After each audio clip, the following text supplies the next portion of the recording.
nabalitaan ako, kanin is life kasi tayo mga Pinoy kaya ang hirap alisin sa diet kahit na mga diabetic, di ba?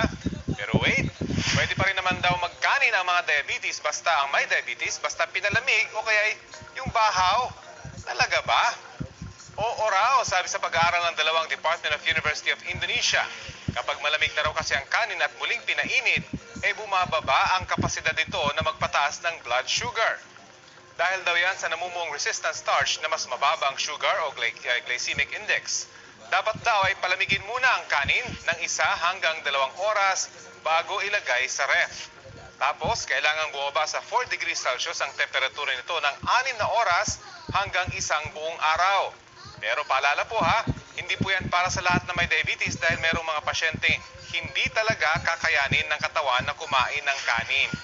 Mas mabuti pa rin daw na kumonsulta sa doktor. Yan, ang team, kaning lamig. Di ba? Pero totoo kasi the more daw na mas mainit nating kinakain ang kanin, Mas mataas. mas mabilis na natutunaw yon at nagiging sugar. Oo. Totoo naman yon. So talagang effective pala yan eh. Pero so kahit hindi kaning lamig, hindi talagang baho na may tutong pa. So yung fresh na kanin pwede mong gawing parang bahaw. Oo, Diba? kasi Papalamigin nga lang bago ilagay sa ref. Kasi nga, kung talagang, kahit na yung mga, sabihin na natin, pre-diabetic, maraming ganun eh, di ba? Yung matataas na yung sugar, hindi pa naman diabetic pero pre-diabetic na yung stage, magandang i-practice na yan. Tama. Wag na nilang paabutin pa sa stage na yon. Kasama na ako. Ganun ba? So Sige. kailangan mag-ingat-ingat.